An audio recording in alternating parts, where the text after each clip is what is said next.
Muito obrigado, bom dia a todos.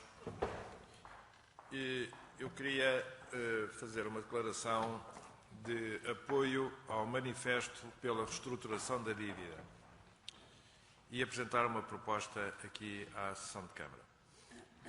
O futuro de Portugal está ameaçado pela dimensão da sua dívida e pela incapacidade de a pagar nos termos e condições em que nos foi imposta. A partir do início da crise, em 2008, Portugal empobreceu e a dívida pública e empresarial aumentou. A assistência financeira internacional iniciada em 2011 não inverteu este ciclo, contrariamente ao que se esperava. O investimento estagnou, o desemprego cresceu e os salários e pensões diminuíram assustadoramente. Os governantes prometeram soluções, mas só criaram problemas. Prometeram melhores salários e pensões, mas os cortes nuns e noutros sucederam-se continuamente. Prometeram a criação de riqueza, mas o país empobreceu. Exigiram austeridade para reduzir o endividamento do Estado e das empresas, mas o endividamento cresceu. A dívida pública atinge atualmente cerca de 130% do PIB e o endividamento externo, público e privado, ascende a cerca de 225% do PIB. A assistência financeira internacional foi pedida como uma solução, mas transformou-se num grande problema. Foi isso mesmo que vieram dizer recentemente 70 personalidades no manifesto Preparar a reestruturação da dívida para crescer sustentadamente. Políticos, cientistas, gestores e homens de cultura tiveram a lucidez e a capacidade para consensualizar um caminho alternativo para que o país seja capaz de sair da crise. A primeira lição a tirar deste manifesto é de que o consenso é possível e que há soluções alternativas àquela que tem sido apresentada aos portugueses nos últimos 3 anos.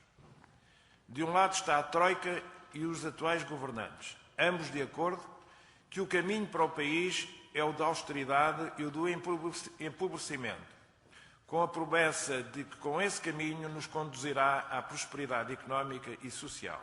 Do outro lado, estão aqueles que não acreditam num futuro melhor sem uma adequada reestruturação da dívida.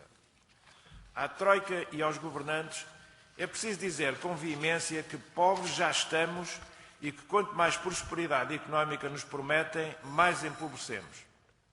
Aos subscritores do manifesto é preciso dizer com a mesma veemência que os apoiamos e que apreciamos a sua coragem de vir a público mostrar aos portugueses que há caminhos alternativos e que o consenso é possível.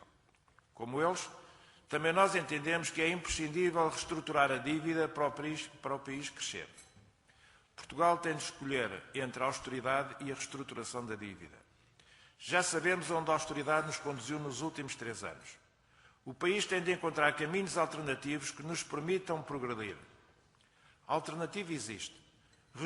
Reestruturar pelo menos a dívida acima dos 60% do PIB, baixar significativamente a taxa média de juro e alargar os prazos da dívida pelo menos para 40 anos.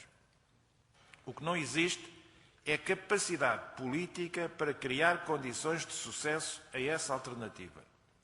O Governo, estranhamente, diz orgulhar-se do trabalho realizado nos últimos 3 anos, parecendo acreditar que os desempregados, os pobres, os pensionistas e reformados lhes estão gratos pela extrema pobreza a que os conduziu. Enquanto esta arrogância política se mantiver, vai ser difícil ao país e não será paga nas condições e prazos atuais. Só os juros da dívida pública direta absorvem atualmente 4,5% do PIB e quase metade do crescimento da dívida pública nos últimos anos foi devida ao efeito dos juros.